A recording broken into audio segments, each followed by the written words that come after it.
안녕하십니까. 전하태 교수입니다. 이번 시간 여러분들과 2022년 제2회 수질환경 산업기사 최근 기출문제 풀이를 하도록 하겠습니다. 자, 먼저 문제 1번에 보시게 되면 포도당 100kg 인용액이 있다. 형기성분에 시에 생성되는 이론적인 CH4. 여기서 CH4라는 것은 메탄이죠. 메탄의 양을 계산하시오. 이렇게 문제가 나와 있어요. 자, 여기서 여러분들이 기억을 해야 되는 부분이 뭐냐면 현기성분해라는 것은 산소를 이용하지 않는 분해, 그리고 호기성분해라는 것은 산소를 이용해서 분해하는 것을 이야기하는 거죠. 자, 따라서 현기성분해식과 호기성분해식을 완성을 해보도록 하겠습니다. 자, 먼저 첫 번째 탄소가 6개, H가 12개, 그리고 산소가 6개, 그죠? 자, 산소를 이용을 했어요. 그러면 호기성 반응이 되는 거죠.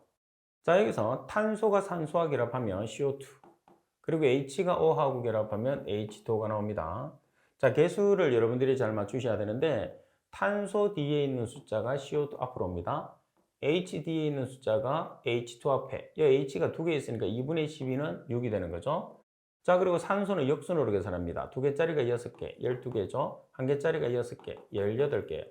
자, 그러면 O2 앞으로 주기 전에 유기물을 먼저 줍니다. 유기물 6개. 그러면 18개 중에 12개가 O2가 돼야 되겠죠? 그래서 2분의 12는 6. 이렇게 해서 여러분들이 호기성 분해 반응식을 완성을 하시면 돼요.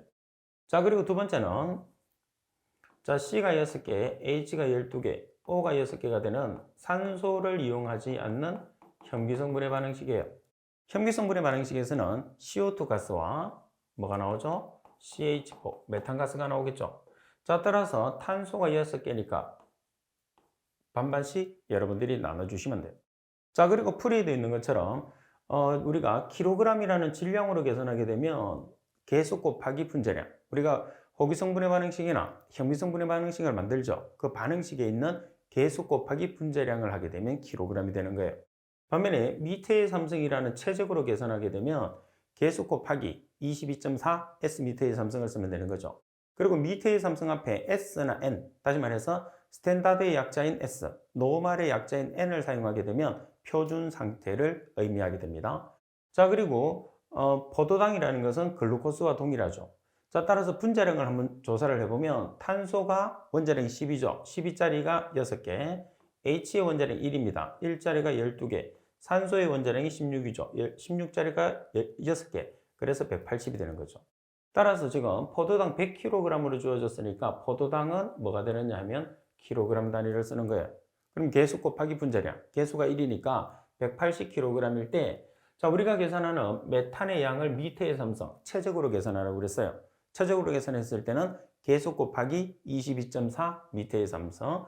자, 그리고 100kg의 포도당일 때 생성되는 메탄, X는 하시면 37.33 미터의 삼성이죠. 실제로는 미터의 삼성이지만 S나 N이 붙은 거 마찬가지죠. 기체에서는 S나 N을 붙이지 않더라도 표준 상태를 의미하게 됩니다. 자, 그리고 문제 2번을 보겠습니다. 자, 문제 2번에 보면 자르 테스트에서 폐수 500ml에 대해서 0.1%의 황산 알루미늄 용액 15ml를 첨가했더니 최적 결과가 나왔다. 폐수 1m의 삼수당 알룸의 최적 주입 농도를 계산하시오. 여기서 알룸이라는 것은 황산 알루미늄의 다른 말을 이야기하는 거죠. 그래서 응집제를 사용을 해서 우리가 자르 테스트를 하게 되는 거죠. 자, 그러면 여기서 우리가 먼저 단위를 기억을 해 주셔야 돼요. 자, 퍼센트라는 값이 백분율이죠. 자, 백분율은 10의 마이너스 2성. 그리고 ppm이라는 것은 100만 분율. 자, 100만 분율은 10의 마이너스 6성의 값을 가지게 되죠. 자, 따라서 두 개의 값의 차이가 얼마나 하죠? 10의 4성. 자, 따라서 퍼센트에서 ppm으로 전환하기 위해서는 곱하기 10의 4성. 반면에 ppm을 퍼센트로 전환하려고 하면 10의 마이너스 4성을 곱해주시면 되죠. 자, 따라서 문제 조건에 있는 0.1%를 ppm이라는 mg per 리터로 먼저 전환을 해야 돼요. 전환을 하기 위해서는 얼마를 곱해주면 되죠? 10의 4성을 곱하게 되면 0.1%가 0.1 곱하기 10의 4성 ppm, 다시 말해서 mg per 리터가 되죠. 자, 그러면 얼마를 사용했느냐 하면 15ml. 자, 밀리리터를 리터로 환산하기 위해서는 어떻게? 10의 마이너스 3승을 곱해줘서 리터로 바꿨어요. 그럼 미리그램이 남았죠? 미리그램 퍼 리터. 다시 말해서 여기서 우리가 농도를 계산했을 때 미리그램 퍼 리터로 계산하게 되면 여기서 나타내는 리터가 시료거든요. 그러면 시료가 지금 얼마냐 하면 500ml. 500ml는 0.5리터가 되는 거예요. 따라서 주입되는 알룸의 이제 시료 1ml당 주입되는 알룸의 주입량이 얼마가 되는 거죠? 30mg/L가 됐어요. 그런데 정답에서는 1m의 삼성당 g으로 계산하라고 그랬단 말이에요. 근데 지금 mg/L라는 것은 뭐의 단위와 동일하죠? ppm 단위와 동일하면서 g/m의 삼성과 단위가 동일해요. 따라서 g으로 표시하게 되면 얼마가 되느냐면 30g이 된다는 거죠. 자, 그래서 문제 2번 같은 경우에서는 ppm에 관계되는 단위, 같은 단위, 자, 그리고 퍼센트와 ppm의 상관관계를 이용해서 문제를 풀이하게 됩니다. 자, 그리고 문제 3번을 보시게 되면 다음에 주어진 물질의 pH를 계산하시오. 1번 H2SO4 황산입니다. 6 곱하기 10의 마이너스 9성몰. 자, 그리고 2번 NaOH 3 곱하기 10의 마이너스 5성몰. 그리고 pH5보다 산도가 3배 큰 용액을 계산하시오 그랬어요. 자, 여러분들이 산성의 물질에서 pH라고 하면 마이너스 로그 H 플러스 농도로 계산을 하죠. 자, 그런데 지금 여기서 황산에서 수소이온이 몇 개죠? 2개예요.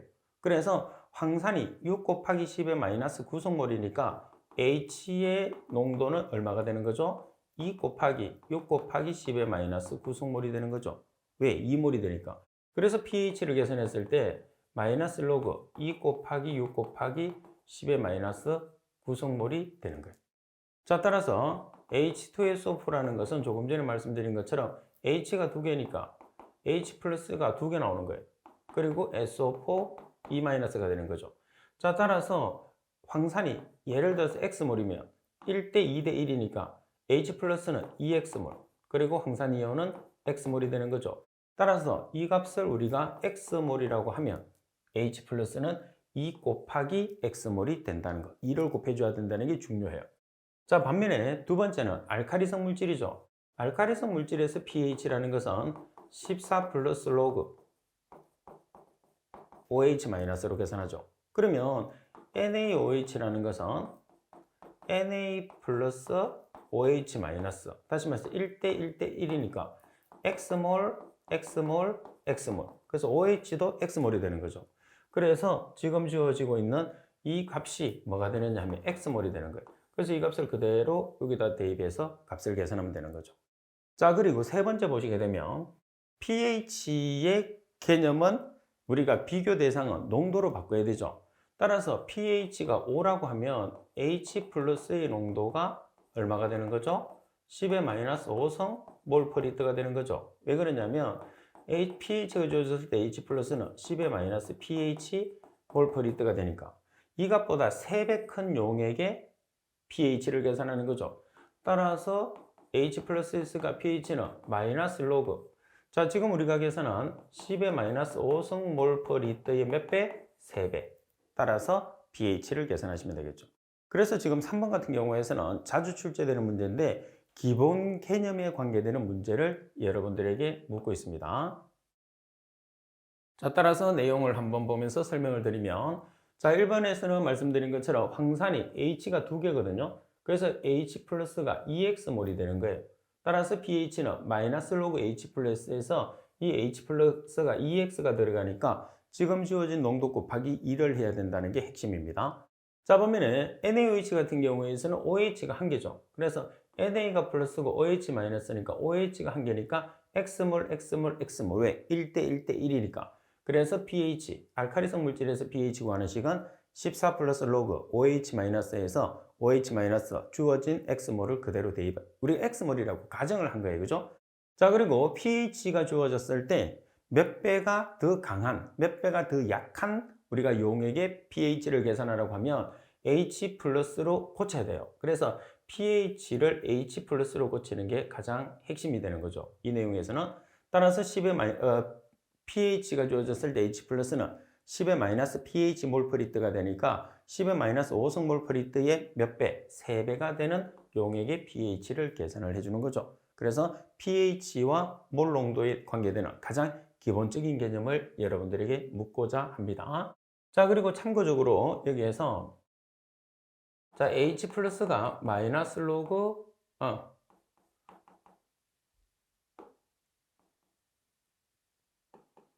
자, pH는 마이너스 로그 H 플러스, POH는 마이너스 로그 OH 마이너스잖아요. 자, 여기에서 H 플러스를 우리가 또는 OH 마이너스를 계산하기 위해서 로그를 없애주죠.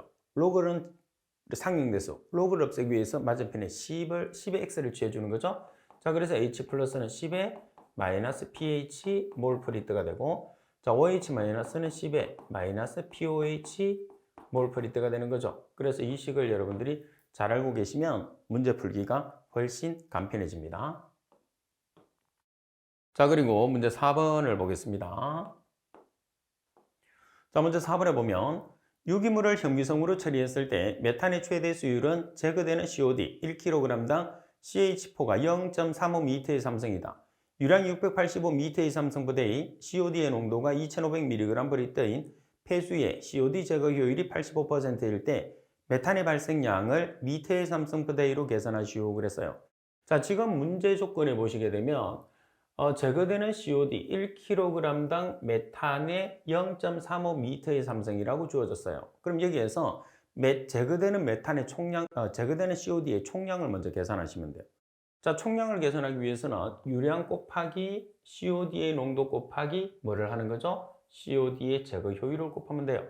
자, 여기에서 mg/L를 kg/m의 삼성으로 환산하기 위해서 얼마를 곱하면 되나요? 10의 마이너스 3성. 따라서 685m의 삼성분의 곱하기 2.5kgm의 삼성. 자, 여기까지는 COD의 총량이에요, 총량. 자, 여기서 여러분들이 뭐를 곱하느냐면 제거 효율을 곱해요. 제거 효율을 곱하면 제거된 COD의 총량. 그러면 여기에서 1kg, COD 1kg 제거될 때마다 CH4가 얼마만큼 발생한다고 그랬어요? 0.35m의 삼성씩 발생한다고 그랬어요. 그래서 최종적으로 발생되는 메탄의 양은 509.47m의 삼성포/D라는 값이 되겠죠. 그래서 여러분들이 제거되는 COD의 총량을 계산을 한 다음에 우리가 COD 1kg 제거 시 발생되는 메탄의 양을 곱해주는 값이 4번이 됩니다. 자, 그리고 문제 5번을 보겠습니다. 문제 5번에 보면 다음 물음에 답하시오. 1번에 유량이 100m/s이고 직경이 400mm인 경우에 경심을 계산하시오. 2번에 맨닝 공식을 이용해서 동수경사를 계산하시오. n은 0.012, 길이는 100m. 자, 여기서 여러분들이 경심을 계산을 하는데 두 가지가 있어요. 그죠? 자, 먼저 원형 조건. 원형 조건에서는 단서가 D라는 직경이 나오겠죠? 자, 그리고 사각형.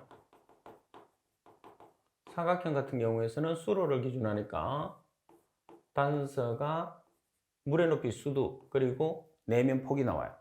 그럼 우리가 경심 S라는 것은 자, 원형에서 경심 R. 경심 R이라는 것은 면적 나누기 윤변의 길이. 윤변의 길이라는 것은 물이 접촉되는 변의 길이죠. 자, 따라서 직경에서 단면적은 4분의 파이 D의 제곱. 그리고 원의 둘레가 윤변의 길이가 되는 거죠. 원의 둘레는 원주 길이 파이 D. 따라서 정리하면 4분의 D의 미터가 되는 거죠. 반면에 사각형에서 경심R은 면적은 가로 곱하기 세로. 자, 그리고 윤변의 길이는 H1개, B1개, H1개. 그래서 B 플러스 2H가 되는 거죠. 자, 이렇게 계산하시면 돼요. 자, 그럼 먼저 여러분들 유량이 리터 퍼 세크를 미터의 삼성 퍼 세크로 고치기 위해서는 얼마를 곱하면 되나요? 10의 마이너스 3성. 자, 그리고 직경이 400mm예요. 400mm는 0.4m가 되겠죠. 따라서 경심R은 4분의 D로 나타내니까 4분의 D 자리에 0.4m를 대입하면 0.1m의 경심이 나왔죠. 자, 그리고 2번에 보시게 되면 맨닝 공식에 의해서 동수경사 I를 계산을 하라고 되어 있어요. 그러면 맨닝 공식 꼭 기억을 해야 되겠죠? 자, 맨닝 공식은 유속을 구하는 식이에요. 따라서 맨닝 공식에서 유속법이라는 것은 n분의 1 곱하기 r의 3분의 2성 곱하기 i의 2분의 1성으로 계산하죠. 자, 여기서 n이라는 것은 조도계수, r이라는 것은 경심, i는 우리가 동수경사 또는 기울기라고 이야기하죠. 자, 그러면 속도가 없어요. 그래서 속도, 유속을 먼저 계산합니다. 자, 유속이라는 것은 어떻게 계산하죠? 유량 나누기 면적으로 계산을 하죠. 그럼 유량이 지금 100m/s니까 0.1m의 3성/s가 되는 거죠. 그리고 직경이 나와 있으니까 면적은 4분의 파이 d의 제곱, 직경은 0.4m입니다. 따라서 속도가 0.7958m/s죠. 이 값을 계산해서 여기다 대입하는 거예요. 자, 그리고 조도계수 n이 얼마죠? n이 0.012. 그리고 r이라는 경심은 0.1m. 따라서 i에 대한 식으로 정리를 해서 계산을 하시면 얼마가 나오느냐면 i라는 동수경사 또는 기울기가 1.96 곱하기 10의 마이너스 3승이라는 값이 나오게 되죠. 자, 계산하는 방법은 간단합니다. 왼쪽에서 오른쪽에 있는 값을 나눠줘요. 나눠준 다음에 2분의 1승을 없애기 위해서 맞은변에 제곱을 취해주게 되면 i라는 동수경사가 나오는 거죠. 자, 그래서 여러분들에게 경심이 나올 때마다 제가 계속 경심을 원형과 사각형에서 정리를 해드리잖아요. 반드시 여러분들 식을 정리를 해야 됩니다. 그만큼 맨닝 공식이 자주 나오기 때문에 맨닝 공식을 이용해서 우리가 문제를 풀려고 하면 뭐를 알아야 되느냐면 경심을 알아야 되거든요. 그래서 경심 구하는 것은 상당히 중요하다. 따라서 맨닝 공식과 경심은 하나의 일체형이다 이렇게 기억을 해놓고 반드시 숙지를 해 주셔야 됩니다. 자, 그리고 문제 6번을 보겠습니다. 0.02 노르말 KMNO4 수용액 500ml를 조제하려면 KMNO4 몇 g이 필요한지 계산하시오. 단 KMNO4의 분자량은 158g이라고 그랬어요. 자, 여기서 여러분들이 팁을 먼저 보시게 되면 N 농도라는 것은 노르말 농도 그리고 EQ per 리터로 표시하거든요. 자, 그리고 1EQ라는 것은 1당량을 뜻해요. 자, 1당량이라는 것은 분자량 나누기 당량수. 자, 그러면 분자량 나누기 당량수는 분자량이 지금 얼마로 주어졌느냐면 158로 주어졌어요. 그럼 158g 나누기 당량수 몇 당량이냐는 거죠. 그래서 여러분들이 과망간산 칼륨은 1당량은 158g 나누기 5로 기억을 해놓는 게 중요해요. 자주 나오기 때문에. 그러니까 다시 말해서 5당량이라는 거죠. 왜 5당량이 되는지 한번 말씀을 드릴게요. 자, KMNO4라는 물질은 강산화제예요. 산화제는 전자이동수가 당량수가 되거든요. 중간에 Mn, 망간은 이가가 되는 거죠. 자, 얼마가 이동했는지 보겠습니다. 자, 산소는 마이너스 이가짜리예요. 그래서 4개가 있으니까 마이너스 8이 됩니다. 자, 그러면 K는 플러스 1가죠. 그럼 망간이 얼마가 돼야 되죠? 전체가 제로가 되기 위해서는 7이 돼야 되죠. 그러면 전체가 제로로 돼서 화합물이 됐어요. 그러면 플러스 7이 플러스 2가 되는 거예요. 얼마가 이동했죠? 6, 5, 4, 3, 2, 5개. 그래서 5당량이 되는 거죠. 따라서 여러분들이 기억했을 때는 KMNO4 과망간산 칼륨 1당량에 해당하는 값은 158g 나누기 5 꼭 기억하세요. 그럼 158g은 분자량이 주어지지 않더라도 우리가 문제를 풀 수 있어야 되니까. 그리고 당량수는 5당량이라는 것을 꼭 기억을 하도록 하세요. 또 우리가 강산화제 중에서 자주 쓰는 게 뭐냐면 K2Cr2O7 다이크롬산 칼륨이죠. 다이크롬산 칼륨도 마찬가지 크롬은 3가예요. 자, 3가고 2개가 이동하는 거죠. 자, 그럼 여기서 산소는 마이너스 2가니까 14개. 그리고 크롬은 플러스 2가. 2개니까. 플러스 1가짜리인 게 2가, 2개 있으니까 2가 되는 거죠. 그러면 크롬은 얼마가 돼야 되죠? 플러스 12. 따라서 플러스 12가 여기서 보시게 되면 자, 3가짜리가 2개 있으니까 합이 플러스 6이 돼야 되는 거죠. 그럼 결론적으로는 12가 6이 돼야 돼요. 그럼 얼마가 이동하죠? 11, 10, 9, 8, 7, 6. 6개. 6당량. 이렇게 해서 여러분들이 과망간산 칼륨은 5당량, 그리고 다이크롬산 칼륨은 6당량이라는 것을 꼭 기억을 할 수 있도록 하십시오. 아주 중요합니다. 자, 그러면 노르말 농도가 지금 0.02 노르말로 주어졌죠? 그리고 우리가 질량을 계산하려고 해요. 그 다음에 부피는 0.5리터 곱하기 1당량에 해당하는 그람수 158g 나누기 5를 대입을 하시면 간단하게 질량을 0.32g으로 계산을 할 수 있는 거죠. 자, 그래서 이 문제 6번 같은 경우에서는 당량수를 계산할 수 있는지 없는지를 여러분들에게 묻고자 하는 문제가 되는 거죠. 자, 그리고 문제 7번을 보겠습니다. 자, 문제 7번에 보시게 되면 CFSTR이라는 것은 완전 혼합 반응조입니다. 물질을 분해해서 95%의 효율로 처리하고자 한다. 이 물질은 1차 반응으로 분해되며 속도 상수는 0.05/h이다. 유입 유량은 300L/h이고 유입 농도는 150mg/L로 일정할 때 필요한 CFSTR의 부피를 계산하시오. 반응은 정상 상태라고 그랬어요. 자, 여기서 우리가 1차 반응식부터 한번 정리를 해보겠습니다. 자, 1차 반응식이라고 하면 ln C0분의 CT는 마이너스 KT예요. 그래서 이 문제 조건에서는 반응조가 주어지지 않고 1차 반응식을 쓰는 거죠. 자, 두 번째는 CFSTR이라는 완전 혼합 반응조, 그리고 PFR이라는 플러그 흐름 반응조가 주어지게 되면 반응조의 크기와 유량이 주어지거든요. 그래서 1차 반응식 ln C0분의 CT는 마이너스 K 대신에 Q 나누기 V가 들어가는 거예요. 유량과 반응조 용적이 들어가는 거죠. 자, 그리고 세 번째는 CFSTR 중에서 K가 있을 때, K가 주어질 때,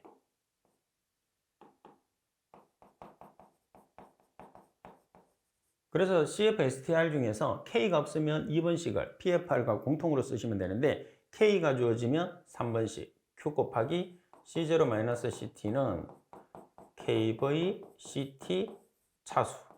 여기서 차수는 1차 반응이면 1, 0.5차 반응이면 0.5를 대입하는 거죠. 자, 그럼 먼저 이 문제 조건에서 CFSTR이라고 주어졌어요. 그러면 2번식 아니면 3번식이에요. 자, 그리고 문제 조건에서 속도 상수가 K죠. K가 주어졌어요. 그래서 3번식을 이용을 하는 거예요. 자, 3번식에서 여러분들이 문제 보면 유량 Q가 주어졌습니다.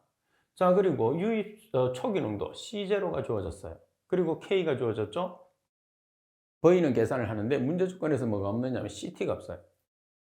CT라는 것은 T시간 후에 남아있는 농도죠. 그러면 T시간 후에 남아있는 농도는 어떻게 계산을 하느냐면 초기 농도 곱하기 1 마이너스 효율. 그래서 150mg/L라는 초기 농도에 자, 우리가 95%가 제거됐으니까 제거되지 않은 값은 1 마이너스 0.95죠. 그래서 7.5mg/L가 CT가 되는 거죠. 그리고 여기서 1 마이너스 0.95 대신에 0.05를 대입하셔도 됩니다. 자, 그러면 Q라는 값이 300L/h입니다. 자, 그리고 초기 농도가 150, CT가 7.5가 되는 거죠. K라는 값이 0.05/h, 최적 V, CT 7.5mg/L의 차수는 1차니까 필요 없어요. 따라서 V에 대한 식으로 정리하면 유량의 시간 단위가 리터이기 때문에 여기서 리터로 값이 나옵니다. 따라서 11만 4천 리터가 나오는 거죠. 미터의 삼성으로 계산하라고 하면 얼마를 곱하면 되죠? 10의 마이너스 3성. 따라서 10의 마이너스 3성을 계산하면 최종적으로 113미터의 삼성이 나오는 거죠. 자, 그래서 문제 7번 같은 경우에서는 1차 반응식을 위주로 해서 여러분들이 반응조가 주어졌을 때, 그리고 CFSTR 중에서 K가 주어졌을 때 이렇게 세 가지 식으로 정리를 해 놓으면 헷갈리지도 않고 간단하게 여러분들이 문제를 풀 수가 있습니다. 자, 그리고 문제 8번을 한번 볼게요. 문제 8번에 보시게 되면 A 도시의 현재 인구가 7만 5천 명이며 매년 5%씩 증가하고 있다. 등비급수법을 이용해서 10년 후의 인구수를 계산하고 유량이 500L/인데이고 침전지 높이는 2.5m, 체류 시간이 4시간일 경우에 침전지의 면적을 계산하시오 돼 있어요. 자, 그러면 먼저 등비급수법을 보겠습니다. 자, 등비급수법에 의해서 인구수를 우리가 계산을 하는데 등비급수법에서 PN이라는 것은 N년 후의 인구수입니다. 그럼 P0 곱하기 1 플러스 R의 n승이죠. 여기서 P0라는 것은 현재 인구수, R이라는 것은 연간 평균 인구 증가율이 되겠죠. N이라는 것은 설계 기간이 되는 거죠. 자, 그러면 지금 현재 인구수가 얼마냐면 7만 5천 명이니까 P0가 되는 거예요. 자, 그리고 매년 5%씩 증가하게 되니까 R이라는 값이 0.05가 되는 거죠. 자, 그리고 지금 몇 년 후 설계 기간이 몇 년이냐면 10년이 되는 거예요. 따라서 계산하게 되면 10년 후의 인구수는 122,267명이 나오는 거죠. 자, 그리고 두 번째, 침전지의 면적을 제곱미터로 계산을 하라고 그랬어요. 그러면 침전지의 면적을 계산하기 위해서는 지금 유량을 보시게 되면 유량이 500리터 per 인데예요. 자, 여기서 리터를 미터의 삼성으로 전환하기 위해서 얼마를 곱하면 되죠? 10의 마이너스 3성. 그러면 500리터 per 인데이가 0.5 미터의 삼성 per 인데이가 되는 거죠. 자, 그럼 인구수, 인을 없애기 위해서 인구수는 1번에서 계산한 값을 대입을 합니다. 인구수 없어졌어요. 그죠? 자, 그리고 데이를 없앱니다. 하루는 몇 시간? 24시간. 왜? 체류 시간이 지금 4시간으로 주어졌기 때문에 4시간과 데이를 일치시키기 위해서 하루는 24시간. 그러면 시간 단위가 다 없어졌어요. 그럼 제곱미터로 계산을 해야 되니까 미터의 삼성에서 미터 단위 한 개만 없애면 되겠죠. 그래서 뭘로 나눠주느냐면 높이 2.5m로 나눠주시게 되면 최종적으로 우리가 계산한 면적은 4072.23 제곱미터라는 침전지의 면적을 계산할 수 있죠. 자, 그래서 어떻게 보면 8번 같은 경우에서는 등비급수법을 이용하는 n년 후의 인구수는 공식을 이용해서 문제를 풀겠지만은 인구수만 계산을 하게 되면 침전지의 면적은 여러분들이 유량에 해당하는 단서를 이용을 해서 단위 환산을 통해서 문제를 풀면 되겠죠. 그래서 침전지의 면적을 계산하는 가장 핵심은 유량의 단위가 가장 핵심의 키를 잡고 있다는 것을 꼭 기억을 할 수 있도록 하십시오. 자, 그리고 문제 9번을 보겠습니다. 직경이 1.8m, BOD의 면적 부하량이 33.30g/제곱미터 대인 회전원판의 반응조가 있다. BOD가 200mg/L, 유량이 250m의 삼성포대인 폐수를 회전원판법으로 처리하고자 할 때 다음 물음에 답하시오. 자, 1번 수리학적 부하율을 계산하시오. 이번에 회전판의 매수를 계산하시오. 원판은 양면 기준이라고 그랬어요. 자, 먼저 수리학적 부하율을 계산을 하는데 단위가 미터의 삼성포제곱미터 돼요. 그러면 미터의 삼성포대이라는 게 뭐죠? Q예요. 그리고 제곱미터라는 게 뭐죠? A예요. A. 그래서 유량 나누기 면적이 뭐가 되는 거죠? 수면적 부하율이 되는 거예요. 그렇죠? 자, 그러면 여기서는 뭐를 이용을 하느냐면 문제 조건에서 지금 보시면 면적 부하량이 나와 있어요. 자, 면적 부하량 33.30g/제곱미터 대이라는 값이 나와 있거든요. 그러면 여기서 g이라는 단위를 뭘로 바꾸면 되죠? 미터의 삼성으로 바꾸면 돼요. 그러면 어떤 단위를 이용하죠? 농도의 단위를 이용하시면 돼요. 자, 여기서 BOD의 농도가 200mg/L예요. 그럼 이 단위는 200g/m의 삼성과 동일하죠. 따라서 200g/m의 삼성을 여러분들이 나눠주게 되면 단위 자체가 어떻게 되나요? g이 없어져요. 그런 다음에 미터의 삼성이 위로 올라가니까 미터의 삼성 퍼 제곱미터 데이.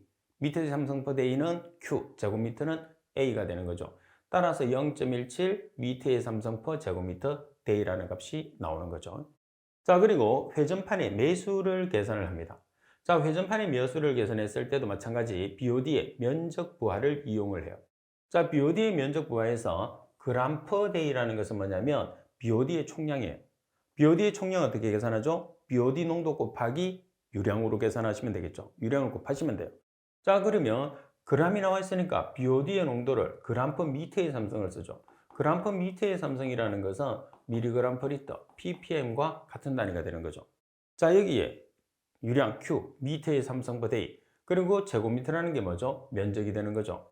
자, 그러면 직접 여러분들이 대입을 해보시면 BOD의 면적 부하가 지금 얼마라고 그랬어요? 33.30g/제곱미터 데이라고 했어요. 그죠? 자, 그리고 BOD의 농도가 200g/m의 삼성. 그리고 지금 유량이 지금 얼마죠? 250m의 삼성 per day예요. 자, 나누기 면적. 지금 문제 조건에서 직경이 나와 있어요. 직경이 있는 상태에서 면적이라는 것은 어떻게 계산하죠? 4분의 파이 d의 제곱으로 계산하죠. 따라서 4분의 파이 d의 제곱, 직경이 1.8m니까 1.8m의 제곱이에요. 그러면 지금 원판은 양면을 기준한다고 그랬어요. 양면이니까 얼마를 곱하라는 소리요? 한 개의 원판에 두 개를 곱하는 거예요. 우리가 지금 몇 개인지 모르죠. 그래서 n개, 이 n개가 양면이 되기 때문에 2를 곱해놓은 거죠. 자, 따라서 n에 대한 식으로 정리를 해서 계산하시면 295매라는 우리가 회전판의 매수를 계산을 할 수가 있는 거죠. 자, 그래서 문제 9번 같은 경우에서는 BOD 면적 부하에 있는 단위를 여러분들이 정확하게 숙지를 해서 조금의 응용을 해서 풀이하는 문제가 됩니다. 자, 그리고 여러분들 10번 문제를 보겠습니다. 직경이 0.2mm, 비중이 1.01인 입자가 모두 침강하는 침전조에 직경이 0.1mm, 비중이 1.03인 입자가 존재할 경우에 침전율을 계산하시오. 물의 온도나 점성도 등의 조건은 같고 스토크스 법칙을 따르며 물의 비중은 1.0이라고 했어요. 자, 여기서 스토크스 법칙을 따른다는 것은 침강 속도, 우리가 중력을 이용해서 계산하는 침강 속도를 나타내라는 뜻입니다. 자, 그러면 침전 속도와 수면적 부하율 또는 표면적 부하율이 같죠. 어떤 경우에 효율이 100%일 때. 그래서 침전 속도는 수면적 부하율 곱하기 제거 효율로 계산해요. 여기서 침전 속도라는 것은 뭐냐면 18 마이크로분의 D의 제곱, rho S 마이너스 rho WG. 여기서 마이크로는 점성계수, D는 입자의 직경, rho S는 입자의 밀도, rho W는 물의 밀도, G는 중력 가속도. 자, 그리고 수면 부하율은 Q, 유량 나누기 A, 수면적 곱하기 제거 효율로 나타내는 거죠. 자, 따라서 우리가 지금 침전율을 계산하라고 했으니까 효율을 계산하려는 거죠. 따라서 효율과 지금 문제 조건에서 직경과 비중의 상관관계를 찾아내시면 이렇게 상관관계가 있죠. D의 제곱 곱하기 rho S 마이너스 rho W와 효율의 비례 관계식을 이용을 하는 거예요. 자, 그럼 첫 번째 지점에 직경이 0.2mm니까 0.2mm의 제곱 곱하기 비중이 1.01, 물의 비중은 1.0일 때 몇 퍼센트죠? 모두 침강한다고 그랬으니까 100% 침강을 뜻해요. 자, 반면에 직경이 0.1mm의 제곱 곱하기 비중이 1.03 마이너스 물의 비중이 1.0일 때의 효율을 계산하라는 거죠. 그래서 여러분들이 계산했을 때 이 두 개를 곱해서 왼쪽에 있는 이 항으로 나눠주면 효율이 나오는 거죠. 따라서 효율을 계산하면 75%라는 값이 나오게 되는 거죠.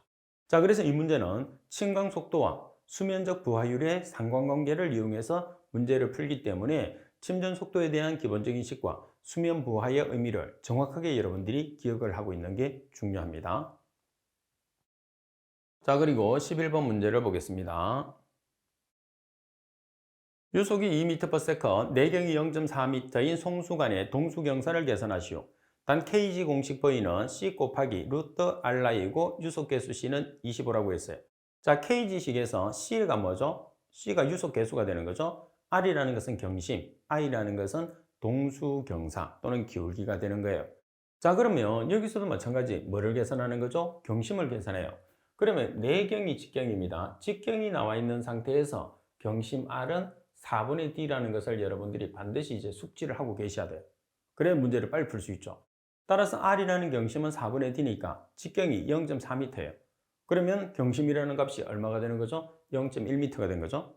자, 그러면 Kg식에 대입하시면 속도 또는 유속 V가 2m/s. 자, C라는 유속 개수가 25. 루트 경심 계산했죠? 0.1m의 I 기울기. 자, 그러면 25를 왼쪽으로 나눠줘요. 그런 다음에 루트를 없애기 위해서 제곱을 취해주면 되겠죠. 따라서 i라는 동수경사를 계산하시면 0.064가 나왔어요. 만약에 단위를 지금처럼 이 단위를 우리가 퍼밀이라고 하죠. 퍼밀로 계산한다 그러면 퍼밀은 천분율이기 때문에 1000을 곱하시면 돼요. 반면에 퍼센트로 계산했을 때는 100, 퍼밀은 1000, 퍼센트는 100분율이니까 100을 곱하는 거고 퍼밀은 천분율이니까 1000을 곱해서 계산을 하는 거죠. 자, 그래서 11번 같은 경우에서도 기본적으로 경심에 관계되는 내용을 묻는 거죠. 그만큼 여러분들 경심 구하는 게 시험에서 자주 나오니까 경심은 반드시 숙지를 해 주셔야 됩니다. 자, 그리고 12번 문제를 보겠습니다. 5만 미터의 삼성거대의 유량을 살균하기 위해서 염소 50kg/d를 주입하였다. 자, 이때 15분 후에 잔류염소의 농도가 0.5mg/L였다. 다음 물음에 답하시오. 염소의 주입 농도를 계산하시오. 염소의 요구량을 계산하시오 돼 있어요. 자, 염소의 주입 농도를 계산을 하는데 지금 문제 조건에서 50kg/d를 주입을 했다고 돼 있어요. 그런데 주입 농도가 mg/L죠. 따라서 kg/d를 mg/L로 여러분들이 고치는 거예요. 그러면 총량에서 실제로 우리가 총량을 kg/day라고 나타내거든요. 그러면 농도 kg/m의 삼성 곱하기 유량이 총량이 되잖아요. 그럼 여기서 농도를 계산을 하려고 하면 어떻게 하면 되죠? 총량에서 유량을 나눠주면 돼요. 그런 다음에 kg/m의 삼성은 mg/L로 전환하기 위해서는 얼마를 곱하면 되죠? 10의 삼성. 왜? mg/L를 kg/m의 삼성으로 환산할 때 10의 마이너스 삼성을 곱했잖아요. 그 반대로 곱해주시면 되는 거죠. 자, 따라서 50kg/day 나누기 유량 5만 m의 삼성 per day를 해서 계산을 하시면 kg/m의 삼성 여기에 10의 삼성을 곱하면 1.0 mg/L가 나오는 거죠. 자, 그리고 두 번째는 요구량을 계산하라고 그랬어요. 자, 여기서 우리가 기억을 좀 하기 쉽게 주입은 요잔에 이렇게 외웠어요. 필기에서. 그래서 주입량은 요구량 플러스 잔류량이에요. 그럼 지금 요구량을 계산하라고 그러죠. 요구량은 어떻게 계산해요? 주입량에서 잔류량을 빼주면 돼요. 따라서 주입량이 지금 얼마죠? 주입량이 1.0mg/L예요. 자, 여기서 잔류량 얼마가 잔류하고 있죠? 잔류 염소는 0.5mg/L. 따라서 답은 0.5mg/L가 되는 거죠. 자, 잔류량을 여기서 요구량을 여기서 kg/day라는 총량으로 계산을 하시오. 이렇게 문제 놓으면 어떻게 하죠? 따라서 지금 0.5 곱하기 10의 마이너스 삼성을 취하면 kg/m의 삼성이 되겠죠? 여기에 유량 5만 m의 삼성 per day를 곱하시면 우리가 계산하는 값이 kg/day라는 요구량을 총량으로 계산할 수 있어요. 그래서 농도 곱하기 유량을 하게 되면 총량이라는 것을 반드시 숙지를 해 주셔야 됩니다. 자, 그리고 13번 문제를 보시게 되면 슬러지 벌킹 현상의 정의와 방지 대책을 4가지를 쓰시오 돼 있어요. 자, 슬러지 벌킹 또는 슬러지 팽화라고 이야기하는 것은 펀자이라는 곰팡이가 과대 증식하는 것을 이야기를 하는 거죠. 자, 내용을 보시면 포기조라는 것은 반응조를 이야기합니다. 유기물이나 용존산소, pH, 영양염류 등의 불균형으로 사상성 미생물이 곰팡이 또는 펀자이가 되는 거죠.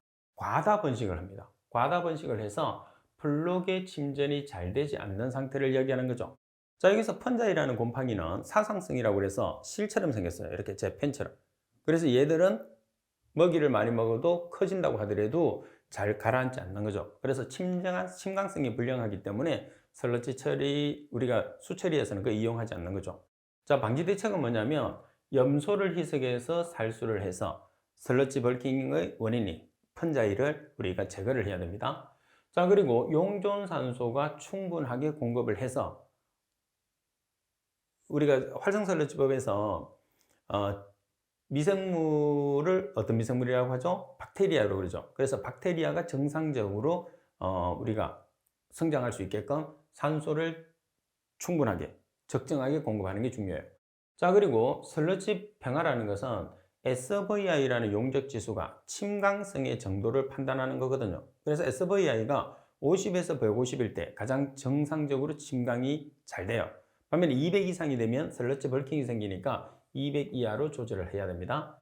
자, 그리고 영양 물질을 균형 있게 조절하는 거죠. 다시 말해서 BOD와 질소와 1의 비가 100대 5대 1이 되게끔. 자, 따라서 실제로 보면 지금 방지책이라는 것은 뭐냐면 펀자이라는 곰팡이가 발생하지 않으려고 하면 박테리아가 서식을 해야 되거든요. 그래서 박테리아가 성장할 수 있는 조건으로 바꿔준다 이렇게 생각하시면 됩니다.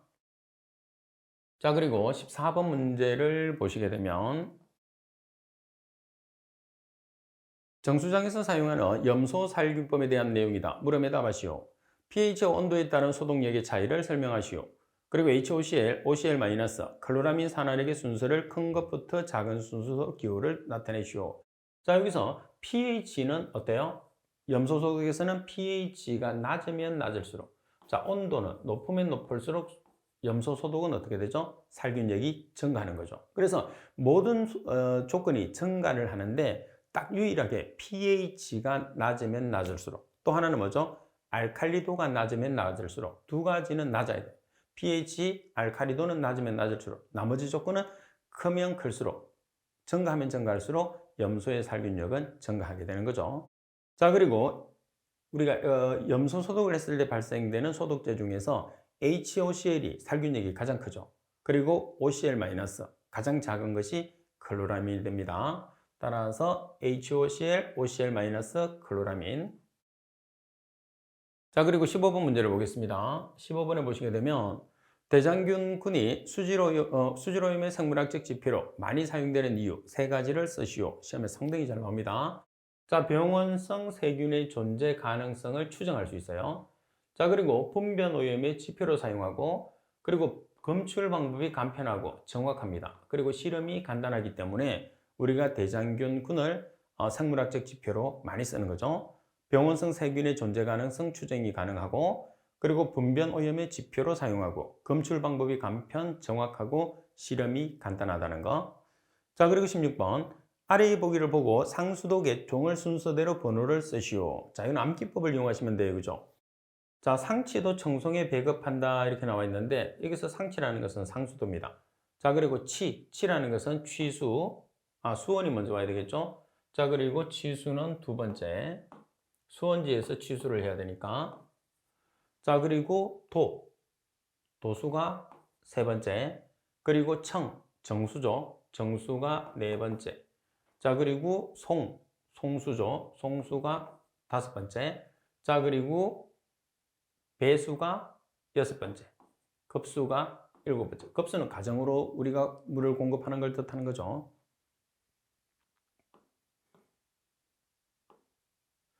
자, 그리고 17번 문제를 보겠습니다. 오존 소독의 장단점을 두 가지씩 쓰시오. 자, 오존 소독을 보통 비교했을 때 염소 소독과 많이 비교하죠. 그래서 염소 소독, 오존 소독, 그리고 UV라는 자외선 소독의 장단점은 반드시 숙지를 해 놓으셔야 됩니다. 자, 먼저 장점에 보면 유기화합물의 생분해성을 높이고, 다시 말해서 분해가 잘 된다는 거죠. 그래서 가장 강한 산화제입니다. 그리고 바이러스의 불활성화에 효과가 상당히 큰 편입니다. 그리고 설러지가 발생하지 않아요. 왜 그러냐면 우리가 잔류성을 가지기 위해서는 총용존 고염물이 증가해야 되거든요.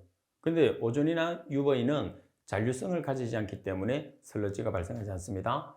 자, 그리고 탈색, 냄새와 색깔이죠. 탈색과 탈취의 효과가 큰 게 오존이죠. 자, 반면에 잔류성이 없다는 게 단점입니다. 그리고 가격이 상당히 고가예요. 자, 그리고 오존은 저장할 수 없어서 현장에서 생산을 해야 된다는 게 가장 큰 문제점이죠. 그래서 경제적인 조건 자체가 상당히 문제가 될 수 있는 게 오존이죠. 그 외에 나머지는 아주 우수한 살균제라고 보시면 됩니다. 자, 그리고 여러분들 18번 문제를 보겠습니다. 18번 문제를 보시면 부영양화가 발생하는 수계의 pH는 9.5 이상이다. 그 이유가 무엇인지 쓰시오. 부영양화가 발생하려고 하면 뭐가 서식을 해야 되죠? 조류가 서식을 해야 되겠죠. 조류는 어떤 작용을 하죠? 광합성 작용. 그럼 광합성 작용이라는 것은 뭐를 의미할까요?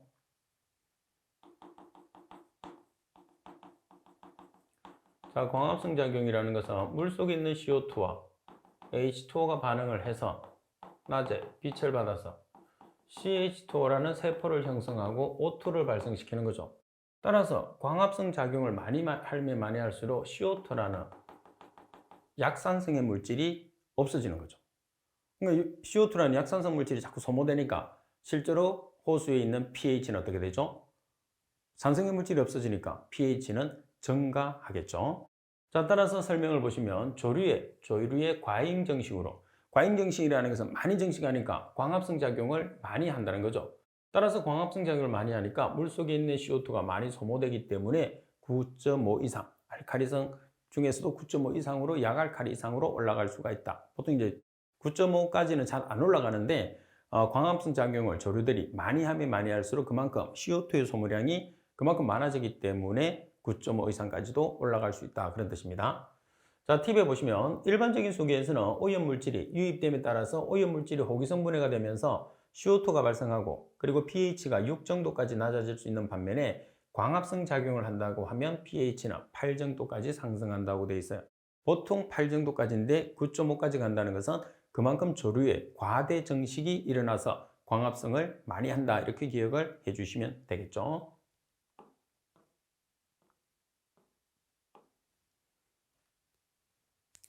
지금 여러분들이 보고 있는 문제는 여러분들 선배들이 시험을 친 다음에 문제를 보고 내서 제게 보내준 문제를 제가 다시 재편집을 해서 여러분들에게 강의를 하고 있습니다. 자, 여러분들도 시험을 치고 난 다음에 댁에 오셔서 문제를 좀 맞춰보면서 문제를 복원할 수 있는 것까지만 복원을 해서 제게 보내주시면 제가 후배들을 가르치는데 아주 많은 도움이 됩니다. 따라서 여러분들의 적극적인 참여를 꼭 부탁을 드릴게요. 자, 그리고 항상 하는 소리지만 문제는 한 번 정도 봐서 여러분들이 왜 안 풀리지 이렇게 생각하시면 안 돼요. 그래서 방송을 여러분들이 인강을 봤을 때 한 두세 번 정도는 반복을 해야 됩니다. 그런 다음에 그 문제에 대해서 충분히 이해를 한 다음에 문제 풀이를 하든 아니면 이론적인 내용을 외우든 해야지 여러분들이 쉽게 이해하고 답안을 적을 수가 있거든요. 그리고 어느 정도 이해가 됐다는 소리는 그만큼 실수를 적게 한다는 소리니까 반복적인 학습을 통해서 공부할 수 있도록 하십시오. 자, 그리고 복원된 문제는 제 메일로 보내주시면 됩니다. 자, 이번 시간 수업은 이것으로 마치도록 하겠습니다. 수고하셨습니다.